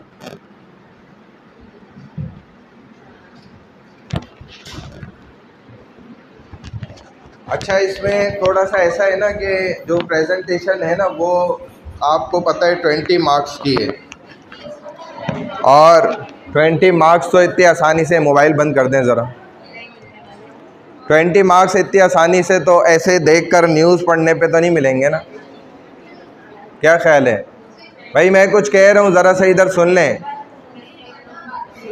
बात सुन लें। यहाँ मैं कह रहा हूँ कि प्रेजेंटेशन हमारी 20 मार्क्स की है। सीपी टोटल हमारे पास 30 से 35 मार्क्स होते हैं, जिनमें से हम क्विज़ ले लेते हैं, असाइनमेंट लेते हैं, और प्रेजेंटेशन तो ये ऐसा आपका ग्रुप असाइनमेंट होता है जिसको आपने बाकायदा तौर पे पीपीटी के साथ, और उसमें कुछ ऐसी, इनका मोबाइल लें, ऐसी कुछ आपने मालूमाती चीज़ें उसमें जमा करनी होती हैं जो मकसद ज़रा इम्पोर्टेंट हो और लोगों को पता ना हो। मकसद कि आप उसके अंदर डिस्कवर करें कुछ चीज़ों को। अब जैसे ये टॉपिक बहुत इसके हवाले से अच्छा ज़बरदस्त था। हमें तो देखें, चूँकि क्लास में टॉपिक्स कवर करने होते हैं तो हम इतना ज़्यादा डिटेल में जा ही नहीं सकते, बहुत ज़्यादा हम बातें नहीं समझा सकते, क्योंकि हमारे पास लिमिटेड टाइम होता है। हम आपको सिर्फ टॉपिक समझाने की कोशिश करते हैं, वरना अब ये जो टॉपिक इन्होंने सेलेक्ट किया खुद ही किया ना, मैंने ऑप्शन दिया था, तो इसमें तो एक से एक माशाल्लाह अच्छी ये आपको इन्फॉर्मेशन दे सकते हैं। तो मैं ये समझता हूँ कि 20 नंबर की प्रेजेंटेशन के लिए इस तरीके से प्रेजेंट करना, तो ये उस प्रेजेंट के ख़ुद साथ जो है ना नाजायज़ है, उस प्रेजेंटेशन के नंबर्स के हवाले से ना 20 नंबर इतनी आसानी से मिल जाए। हालांकि 20 मार्क्स का तो आपका मिड होता है, हमारे यहाँ इकरा में जो अब मिड कर रहे हैं ना वो 20 नंबर का कर दिया गया है। और हाँ, वही मैं उधर ही आ रहा हूँ। तो अब ये जो चले आपके यहाँ तो फिर भी 30 मार्क्स का हमने मिड टर्म बनाया है, वो भी मैं समझा देता हूँ। इनका आप मोबाइल ले लें, आप इनको मैं 6-7 दफ़ा मना कर चुका हूँ मोबाइल लें इनका। हाँ ले लें आप, अब इनके हाथ में नहीं आना चाहिए, किसी भी हाल में ना आए, ले लें, लेके वहाँ संभालें, दूर करें उनसे। उसके अंदर कशिश मैग्नेटिज़म ऐसा लगा हुआ है कि वो ना चाहते हुए हाथ चला जाता है वहाँ। तो अब इस प्रेजेंटेशन में आपको दोबारा रिवाइज़ करनी चाहिए, प्रेजेंटेशन दोबारा करनी चाहिए, और ख़ुसूसन जो है ना देख करना पड़े। मैंने वहाँ इंस्ट्रक्शंस में बताया भी कि आप ठीक है ऐसे आपने पॉइंट्स बना लिए हैं, जैसे फॉर एग्जांपल देखिए मैंने जहन में थी ये बात कि जैसे शाहजहाँ इसका वो स्टोरी ऑफ लव है, उसकी निशानी पे ताजमहल बना दिया, मोबाइल यूज़ ना करें। तो ताजमहल कोई ऐसी आम निशानी नहीं है, बल्कि उस पर आप देखें तो टोटली उसने 14 सूरतें लिखवाई थी, 14 वर्सेस ऑफ कुरान, जो टोटल 241 उसकी वर्सेस थी, और 14 जो है वो सूरतें थी मुकम्मल जो उसने लिखवाई।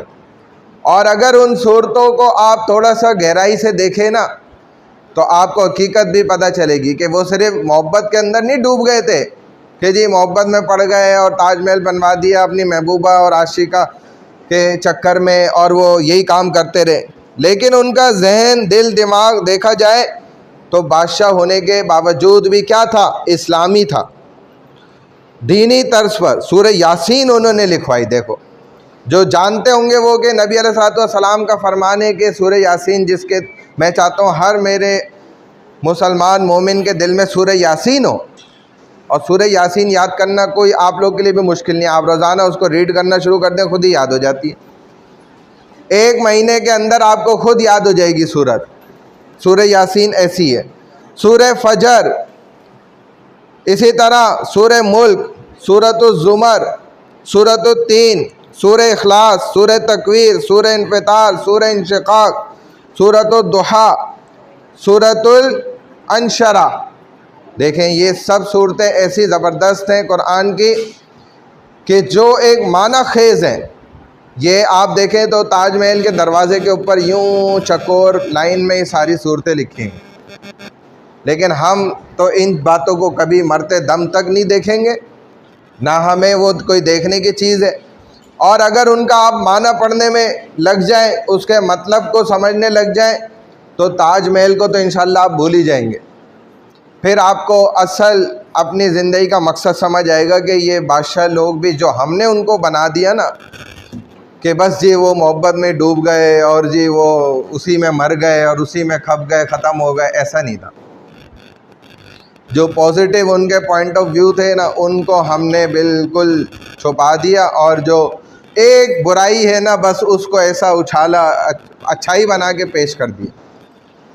तो मैं कहने का ये मकसद है कि प्रेजेंटेशन में हर, क्या हो गया भाई, क्लास हो रही है, तो आपने प्रेजेंटेशन में थोड़ा सा मेहनत करनी है। मुझे मेहनत नज़र नहीं आई, ठीक है, आपने प्रेजेंट कर लिया, सही है, अच्छा है, लेकिन ये मकसद ना हो। तो ये एक तरह का समझ लें डेमो है कि आपने अब प्रेजेंट कैसा करना है। ये हमारा तरीका हम ऐसे ही करते हैं हमेशा क्लास में, कि हम बुलाते हैं किसी ऐसे ग्रुप को कि भाई जो कहता है हाँ वाकई हमने बिल्कुल परफेक्ट तैयारी की है, और उसके बाद हम प्रेजेंट करा के और थोड़ा फिर समझा देते हैं कि देखो आपको 20 मार्क्स मैं ऐसे थोड़ी दे दूंगा, 20 नंबर की प्रेजेंटेशन है। उसके लिए आपको, कल एक बच्ची ने माशाल्लाह ऐसी प्रेजेंट की है, नकाब वाली बच्ची थी, मैं ख़ुद यकीन करें पहली दफ़ा मुझे अंदाज़ा हुआ माशाल्लाह कि इतना ज़बरदस्त अंदाज़ उसका बोलने का, अल्हम्दुलिल्लाह, कि उसने किसी को बात ही नहीं करने दी क्लास, हालांकि कोई चेयर खाली नहीं थी पूरी क्लास में, भरी हुई क्लास खचाखच। लेकिन उसने मजाल है किसी बच्चे को, हालांकि वो कोई मेरी तरह ये चल फिर नहीं रही थी, हर एक को मना नहीं कर रही थी आप मोबाइल क्यों यूज़ कर रहे हैं, या आप बात क्यों कर रही हैं, आप उधर क्यों देख रही हैं, लेकिन उसका माशाल्लाह बोलने का अंदाज़ इतना अच्छा और ज़बरदस्त था, जो अपने माफ़ी ज़मीर को खोल कर बयान करने वाली बात होती है। उधर एक ही जगह यहीं खड़ी रही, वहीं से वो मेरी आवाज़ से भी आधी आवाज़ उसकी होगी, लेकिन वो जिस तरह जज्बात से बोल रही थी माशाल्लाह, उसके पॉइंट्स यहाँ खुले हुए थे, 2 या 3 स्लाइड्स पे उसने बात करी, लेकिन हर पॉइंट उसने ऐसा लेकर आई कि जो मकसद इस वक्त वाकई माशरे की जो है ना अंदर चल रहा है, और उसने बड़ी वजाहत के साथ पूरी दुनिया का हिसाब किताब इधर ही समझा दिया। और उसको असल तो उसके पास 3 से 4 मिनट थे, लेकिन मैंने ख़ुद उसको बोलने दिया, तो उसने माशाल्लाह 8 से 10 मिनट यहाँ पे बात करी है। और स्टूडेंट बाज़ जो है वो मकसद हो जाते ना शुरू के, जी ये तो क्या बयान शुरू हो गया फ़लाना, कोई नहीं, किसी ने कोई ऐसा ख़ास नहीं बोला, क्योंकि बात उसने इतने अच्छे अंदाज पे, तो ये आपको बोलने का अंदाज भी आना चाहिए, ये सीखना आपके ज़िम्मे। ये मोबाइल की वजह से आप भूल गए कि किस तरह बोला जाता है, कैसे बात की जाती है। अब जो न्यू जनरेशन और जो बच्चे आजकल के पैदा हो रहे हैं, ये तो इस बात से भी गए कि वो कम अज़ कम अपने साथ वाले से कोई सलाम दुआ कर सकें या कुछ पूछ सकें या कोई बात कर सकें, ये उससे भी गए। और हम किससे गए कि हम अपने बात को बयान ही नहीं कर सकते। हम अंदर होगी भी बात ना तो उसको बाहर निकाल ही नहीं सकते, बता ही नहीं सकते, लोगों को समझा ही नहीं सकते कि मैं क्या आपको समझाना चाह रहा हूँ। तो ये नेमत भी हासिल हो जाना, ये भी बहुत बड़ी बात है कि आप अपनी बात लोगों को समझा सकें। हालांकि आप देखें जब इंसान के सर पे पड़ती है ना, तो वो फिर अपनी बात बड़ी आसानी से समझाता है। एक बस में कम उम्र का बच्चा जाहिल, जो पढ़ा लिखा नहीं है, कोई डिग्रियां नहीं है उसके पास, एक चूरन लेके चढ़ता है बस में, और किस अंदाज से वो उसकी खूबियां बयान करता है कि लोग चूरन ख़रीदने में मजबूर हो जाते हैं। वाकई चूरन उससे ख़रीद लेते हैं अपनी प्रोडक्ट को बेचने के लिए। बेटा आप क्या कर रहे हैं नीचे? हाँ, तो ये अंदाज़ मुझे तो इकरा में भी बड़ी मुश्किल से किसी बच्चे में नज़र आए, या AIFD में तो बहुत मुश्किल है। पहली दफ़ा मुझे कल उस बच्ची में नज़र आई ये बात। AIFD की है वो, आपकी बच्ची है नकाब वाली, जिसको समझ लो मैंने पूरे नंबर दिए हैं माशाल्लाह, वरना हम पूरे नंबर तो देते ही नहीं है, 19, 18, 19 पे घुमा देते हैं बस, क्योंकि उसने प्रेजेंट किया। ये होता है तरीका। और सबको मुतवज्जे करना ये आपकी ज़िम्मेदारी है, मेरी थोड़ी है कि मैं बार बार खामोश कराऊँ। आप बात ही ऐसे अंदाज से करें कि सब जो है ना आपकी तरफ मुतवज्जे हो जाए, तवज्जो आपकी तरफ आ जाए सबकी, कि भाई वाकई ये बात इतने ज़बरदस्त अंदाज। तो ये भी मलका हासिल करना ना, ये बड़ी नेमत होती है।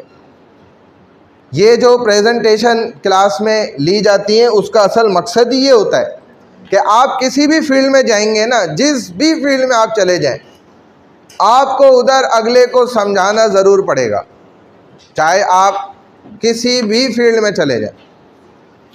लेकिन अगर आप समझा ही नहीं सकते ना, तो फिर आप हर फील्ड के अंदर नाकाम हो जाएंगे। अब जैसे हम मस्जिद में होते हैं ना, मुसल्ले पे बैठे होते हैं, लोग हमारे पास आते हैं। जैसे अभी 2 दिन पहले एक साहब आए, उन्होंने बहुत दीनी और माशाल्लाह, उन्होंने मुझे आते ही कहा कि जी मैंने बहुत सारे उलमा से ये मसला पूछा, लेकिन मैं अब तक परेशान हूँ कि मैं जब भी कोई वजीफ़ा शुरू करता हूँ ना पढ़ना, कोई भी अमल करना शुरू करता हूँ ना, वो इनकम्प्लीट रह जाता है। मतलब 40 डेज़ करना है, 39 डेज़ तक मैं पूरा तसलसल से मुस्तकिल करता हूँ, आखिरी दिन रह जाता है, पता नहीं क्या हो जाता है मेरे साथ। तो मैंने उनको कहा भाई ये तो बहुत अच्छी बात है। अब एकदम वो हैरान हो गए कि मैं तो इनसे पूछने आया था कि इसका सलूशन क्या होगा, ये उल्टा कह रहे हैं कि ये तो बहुत अच्छा हो रहा है तुम्हारे साथ। तो उन्होंने कहा ये कैसे? तो समझा दिया, भाई देखो बात यह है कि जब बंदा कोई अच्छा काम कर रहा होता है तभी तो शैतान उसके पीछे लगता है। तो इसका मतलब है आप बहुत अच्छा काम बार बार किए जा रहे हैं, तभी ये साबित हो रहा है कि शैतान आपको पूरा नहीं करने दे रहा। उसको पता है कि ये बहुत अच्छा काम कर रहे हैं कोई, और मैंने कहा अगर आप पूरा कर लें तो इसका मतलब है कि शैतान को भी कोई तकलीफ़ नहीं है आपसे, फिर तो आप काम ही कोई नहीं कर रहे ना। नई बात समझ आई? अब ये तरीका देखो, मेरे भी कोई नहीं था दिल दिमाग में, अल्लाह ने डाल दिया, मैंने उसको ऐसे समझा दिया, और बड़ा खुश उठ के वहाँ से चला गया। मैंने उसको दूसरा पॉइंट समझाया कि बस आपने छोड़ना नहीं है, इनकम्प्लीट रहता है कोई बात नहीं, दोबारा स्टार्ट कर लो। यही तो हमारी निशानी है कि मुसलमान अमल से उसको फ़ायदा हो ना हो, अच्छा काम जब उसने किया ना, उसको रिटर्न दुनिया में थोड़ी चाहिए, उसको तो अल्लाह से चाहिए। अल्लाह ही उसका रिटर्न करेंगे, बंदा क्या रिटर्न दे सकता है? कोई नहीं दे सकता। जिसने आपको एक हर्फ सिखा दिया, एक लफ्ज़ सिखा दिया ना, तो हज़रत अली रज़ी अल्लाह तआला अन्हु क्या फरमाते हैं कि मैं तो उसका ग़ुलाम बन गया, वो मेरा आका बन गया, जिसने मुझे एक लफ्ज़ सिखा दिया सिर्फ। One word only. जिसने मुझे सिखा दिया, मैंने सीख लिया, मैं उसका क्या बन गया? गुलाम बन गया मैं, तो वो मेरा आका बन गया। और ये वो उस ज़माने में बात कह रहे हैं कि जिस ज़माने में आका अगर ग़ुलाम को कत्ल भी कर देता था ना, तो उस पर खून बहानी होता था, माफ़ होता था। आका ने ग़ुलाम को मार दिया, कत्ल कर दिया, तो कानून भी क्या कहता था कि भाई इसका ग़ुलाम था, इसने मार दिया, कोई बात नहीं, बात ख़त्म। ये उस ज़माने में कह रहे हैं हज़रत अली रज़ी अल्लाह तआला अन्हु के मैं उसका ग़ुलाम बन गया। हालांकि अब तो ये कानून नहीं है ना, उस ज़माने में ये कानून था। जो आका कहता था वही ग़ुलाम करता था। आका कहता था कि भाई अब सो जाओ, टाइम है सोने का, उसको नींद नहीं भी आ रही, उसने लेट जाना है, नींद आए ना आए सो जाए। आका कहेगा भाई अब उठ जाओ, अब नींद भले आ रही हो, वो खड़ा हो जाएगा। आका कहेगा भाई खाने पे बैठ जाओ, भूख लगी है नहीं लगी है, बैठ जाएगा, जितना खाना खा लो बस। आका कहेगा काम पे लग जाओ, काम पे लग जाएगा। जो आका कहेगा वही ये करेगा। और अगर इंसान इस तरह करे कि भाई अल्लाहु अकबर, अब आका कह रहे कि भाई जाओ मेरा हुक्म है, वो फलाना तुम्हारा मोहल्ले में पड़ोस में ज़रूरतमंद इंसान है, वो एमरजेंसी में, जाओ उसकी मदद करो। ये कहता है आका आपने बिल्कुल सही बात करी है, बहुत अच्छी बात कही है आपने, हमदर्दी की बात करी है, और खड़ा हुआ ऐसे ही। फिर आका बोले भाई वो फलाने काम के लिए जाओ, फिर ये ऐसे ही खड़ा रहे और हर बात पर सर हिलाता रहे, झुका के रखे और हिले ना वहाँ से, तो ये ग़ुलाम होगा क्या?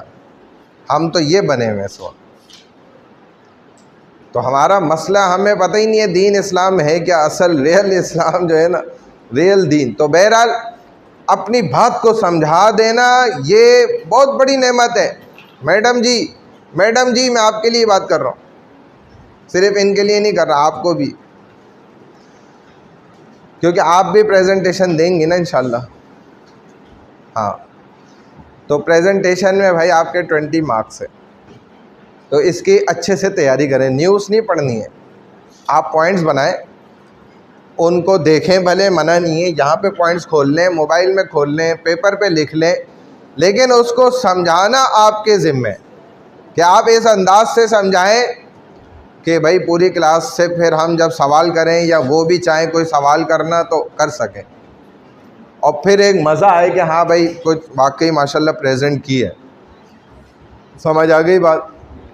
तो इसीलिए हमने आपको ग्रुप्स बनाने में आपको मर्ज़ी दी, आप ख़ुद अपनी मर्ज़ी से बनाएं। इसी तरह हमने आपको इस बात की भी मर्ज़ी दी कि आप अपनी मर्ज़ी से टॉपिक सेलेक्ट करें, कोई अच्छा टॉपिक, ताकि आप उस पर ख़ुद प्रेजेंट कर सकें अच्छे से, उसके मुताल्लिक़ आपको पता हो। तो दोबारा ऐसी प्रेजेंटेशन बनाएं अच्छे से, भले आप उर्दू में बता दें, हमें कोई परेशानी नहीं, इंग्लिश में ना बताएं। अगर इंग्लिश में आपको लगता है मैं इतना इंटरेस्टिंग के साथ नहीं बता पाऊँगी तो कोई मसला नहीं, आप उर्दू में समझा दें। असल तो है कि बात समझ आ जाए, काश कि मेरी बात तेरे दिल में उतर जाए, वो वाली बात है। तो इस तरीके से समझाएं, ठीक है ना। Ideology and constitution of Pakistan, इसमें बहुत अच्छे अच्छे टॉपिक्स भी हैं, अगर आप थोड़ा सा ढूंढें, वरना मुझे कहते तो मैं आपको टॉपिक्स निकाल के दे देता। तो हमारा तो जो कोर्स आउटलाइन होता है ना, हम उसके मुताबिक कोशिश करते हैं कि हम उसके मुताबिक बात करें। हम चूँकि उससे तो हट नहीं सकते, लेकिन आप लोग तो उससे हट के भी थोड़ा सा टॉपिक सेलेक्ट कर सकते हैं, बना सकते हैं, तो उस पर बात कर लें।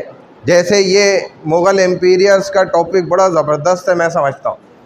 ये तो इतने सारे हैं कि उनमें आप 6-7 अपने टॉपिक्स बना सकते हैं, 6-7 ग्रुप जो है ना इसको सेलेक्ट कर सकते हैं और इसमें अच्छी बात कर सकते हैं इंशाल्लाह जी। और कोई ग्रुप है जो अच्छा प्रेजेंट करना चाह रहे हैं? नेक्स्ट वीक तो आपका मिड टर्म है, उससे हाँ भले अगर आप अच्छे से बयान कर रहे होंगे, आप प्रेजेंट कर रहे होंगे, तो फिर आपको कोई रोकेगा थोड़ी, फिर तो हम भी आपको चलने देंगे भाई, अच्छा है थोड़ा और बता। वही कर रहा हूँ पेपर पैटर्न समझ लो भाई। हाँ, मिड टर्म का पेपर पैटर्न आपकी थर्सडे की क्लास है ना, इसका बता रहा हूँ। क्या कह रही हैं? शाहजहां ने बनाई ईस्ट इंडियन। नहीं नहीं, वो तो मुग़ल सल्तनत का दूसरा बादशाह था कोई। नहीं, उसने तो इजाज़त दी थी सिर्फ।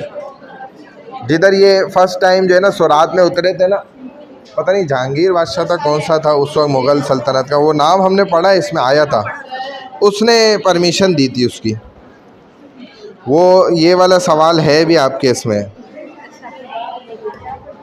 हाँ,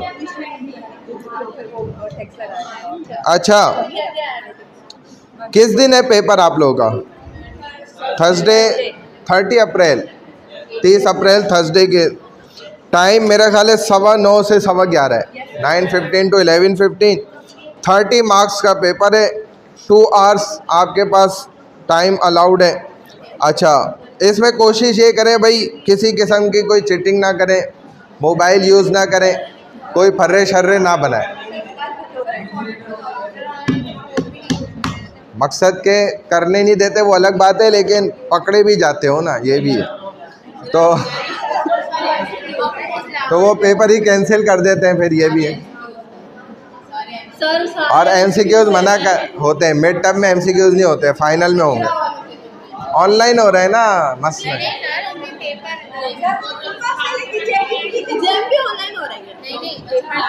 जैसे मकसद कुछ ऐसे हैं कि उनको यहीं बिठा के फिज़िकल ऑनलाइन पेपर लेंगे एमसीक्यूज़ पे, ये मैं कह रहा हूँ, घर से बैठ के नहीं होगा। ऑनलाइन का मतलब ये नहीं है। एमसीक्यूज़ मिड टर्म में है नहीं ना फिज़िकल उसमें, तो बहरहाल उसमें इस बात का ख्याल रखें। दूसरा इस बात का ख्याल रखें कि आंसर जो भी आप लिखें ना वो इंग्लिश में लिखें, उर्दू या रोमन इंग्लिश में ना लिखें, क्योंकि उसके हम नंबर नहीं दे सकते आपको पॉलिसी वाइज भी। भले आप ग्रामेटिकल इंग्लिश ना लिखें, हमें उससे कोई मसला नहीं है। ग्रामेटिकली आपके अगर गलतियां भी हैं तो वो हम काउंट नहीं करते। बस ये है कि आप इररेलेवेंट, और अब ये हम आफ्टर मिड स्टार्ट कर लेंगे। अननेसेसरी और इररेलेवेंट वर्ड जो होते हैं ना वो आप ना लिखें। बोलो जल्दी, क्या मतलब? अगर आप लेक्चर से पॉइंट लिखें या फिर इसी तरह जो हमने रेफरेंस बुक्स आपको बताई कोर्स आउटलाइन में जो लाइब्रेरी में मौजूद है, मैंने फर्स्ट क्लास से बार बार बताया, तो उनसे भी आप मटेरियल लिख सकते हैं, लेकिन गूगल से ना तैयारी करें बिल्कुल। अच्छा, दूसरा ये कि साफ़ सुथरा लिखें भाई, बहुत गिच पिच ना लिखें कि मुझे समझ ही ना है।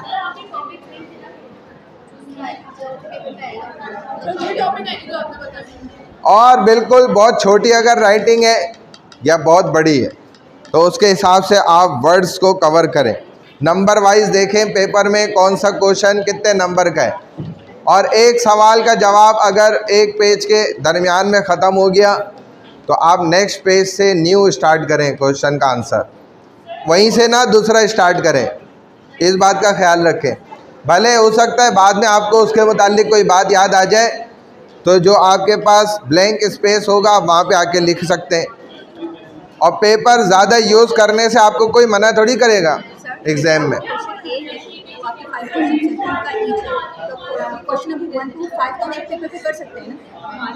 नहीं ना, पेज मतलब आप चेंज कर लें। जब आपने पार्ट ए एक पेज पे करा, हाँ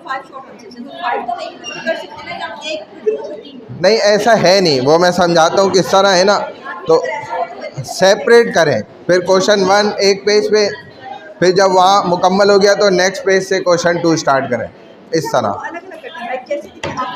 अगर उसके एक सेम पार्ट है ना तो वो तो ठीक है। हाँ हाँ, वो तो ठीक है, वो सही। हाँ हाँ, वही स्लाइड से आएगा। इसमें आपके पास जो है ना 30 मार्क्स में 2 टोटल आपके क्वेश्चंस हैं। फर्स्ट क्वेश्चन जो है इसके 5 पार्ट्स हैं।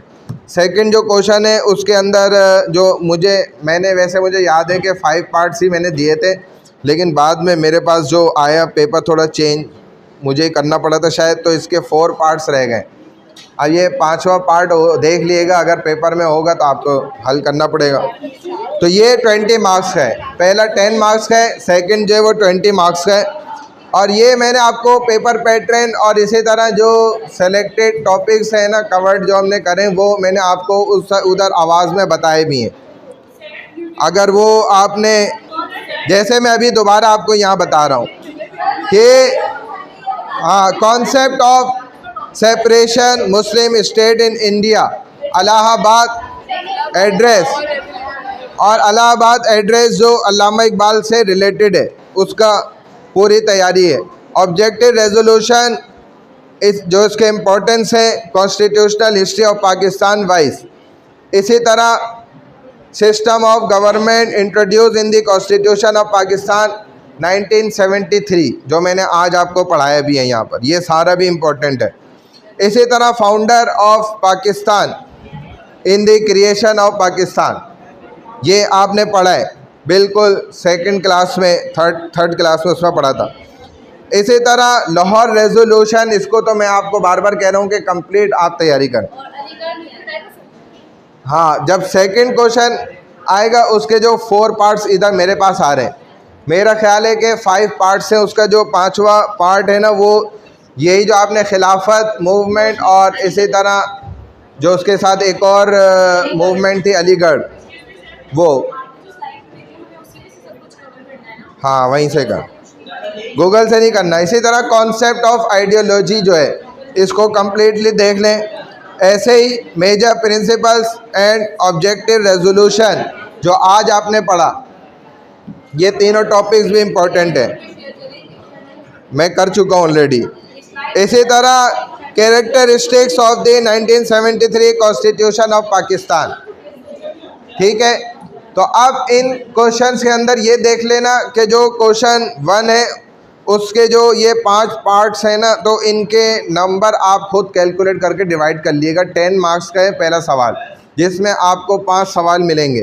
तो जाहिर सी बात है कि 2 नंबर का एक हुआ, तो उस हिसाब से अगर आपकी मीडियम राइटिंग आप दरमियाने अंदाज से लिखते हैं, ना बहुत बड़ा ना बहुत छोटा, और हेडिंग्स आप 3-3 4-4 लाइन की नहीं डालते, तो एक पेज सिर्फ फ्रंट काफ़ी है। तो आप लिखें 2 नंबर के लिए बहुत है। और जो क्वेश्चन 2 है उसमें आप देखेंगे 20 मार्क्स के, ये अगर 4 पार्ट आपको मिले या 5वां भी मिले, तो उस हिसाब से आप नंबर्स को डिवाइड करके फिर फ्रंट प्लस बैक पेज को लिखिएगा। अगर आप दरमियानी राइटिंग में लिखते हैं उस हिसाब से, ये लॉन्ग में आ जाते हैं, जाहिर है फिर 4 नंबर का तकरीबन एक आंसर आपने लिखना है तो वो डबल ही हो जाएगा ना उससे। एक बात बताएं, आपने क्या MCQ नहीं है, इसीलिए तो मैं आपको थ्योरी बेस बता रहा हूँ सर, क्वेश्चन आंसर।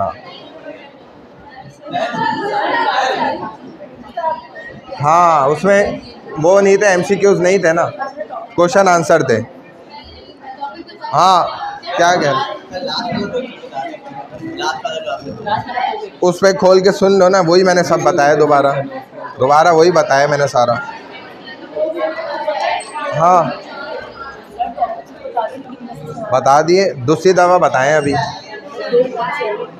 जो आपने बोला है कि 10 पहला क्वेश्चन में 5 क्वेश्चन है, हम 2 लाइन के लिखने की, तो 2 मार्क्स का। 2 लाइन के नहीं लिखने हैं, पूरा एक पेज लिखना है।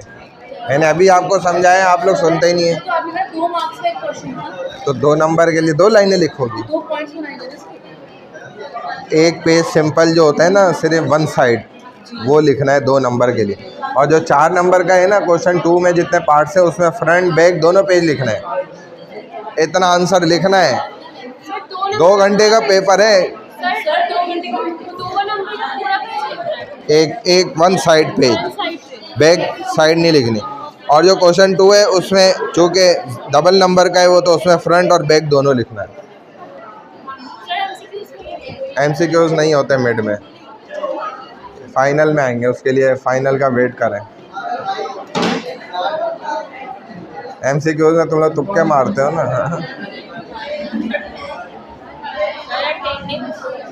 हाँ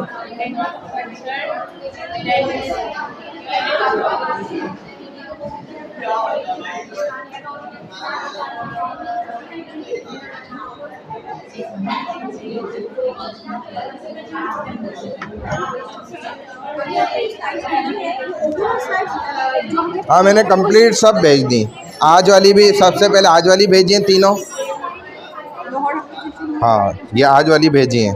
किसी के बीच में आ रहेगा क्या? एड्रेस जो है हाँ किसी स्लाइड के अंदर आ रहेगा। ये इन जो स्टार्ट में 3 स्लाइड्स हैं ना, अच्छा नहीं वो एक तो लाहौर रेजोल्यूशन ये, और अल्लामा इकबाल वाला जो इलाहाबाद का एड्रेस है ना, वो हमने आई थिंक लेक्चर 3 में पढ़ा है। लेक्चर 3 देख लेगा उसके लिए। किस हवाले से? मैंने भेज दिया था ना आगे। ठीक ही नहीं किया उन्होंने। ये मुझे दोबारा कॉपी करके भेजो, मैं फिर भेज देता हूँ। मतलब सर आज आपने सारे कदम ऊपर जाने की जरूरत नहीं। सब कंप्लीट हो गया। हाँ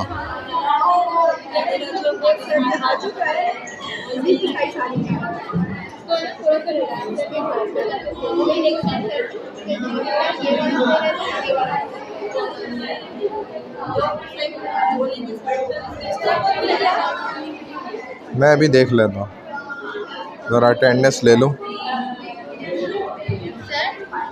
दो टॉपिक सोचिए ना, पावर पॉइंट के feminism in art and design सोचा है, या फिर मॉडर्न एंड एशियंट आइडियोलॉजी, मतलब कि आइडियोलॉजी अभी कैसी है और जब अनाउंस हुई थी तब क्या थी। तो आपको लगता है कौन सा टॉपिक सही रहेगा? ये ज़्यादा बेहतर लग रहा है।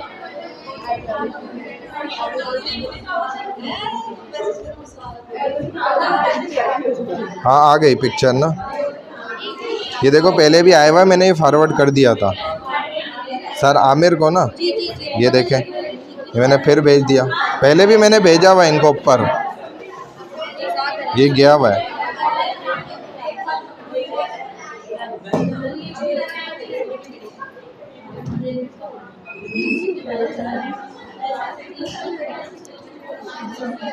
इलाहाबाद एड्रेस किसी में कौन सी स्लाइड?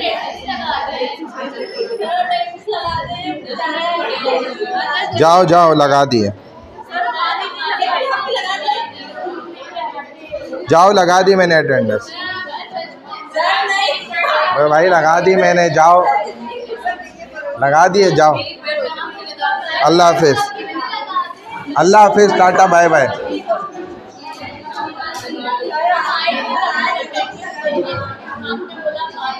तो आप बगैर बोले आपके लगा तो दी मैंने, अब क्या करूं?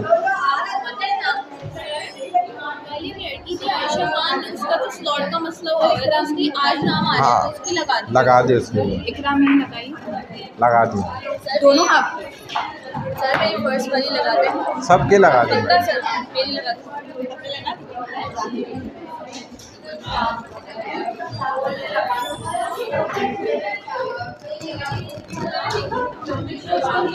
ये ऊपर नीचे इन्होंने गलत बनाया हुआ है, लगा दी। नहीं मेरी को लगाई अभी तो मैंने लगाई, सबकी लगा दी। हाँ जाए, मिड के बाद आइएगा। लगा दी भाई, अब कैसे लगाऊं? मेरा नाम बताओ। नाम आपका आता है ना, हमेशा आता है। फाइनल में ना अपना फोन मैं तो सबके सामने नहीं ले रहा। सर कॉल अटेंड कर लीजिएगा, फाइनल हो जाए तक। मतलब क्या? फाइनल पेपर हो जाए तो कॉल अटेंड कर लीजिएगा। क्या नाम है आपका? आप बताओ पहले, फिर मैं बताता हूँ। मेरा भी नहीं पता आपको। अंशिका तो मैंने लगाई थी, मुझे याद है। ये रहा मेरा भी निकी, अंशिका, ये लगी। मेरा भी देख लेने की।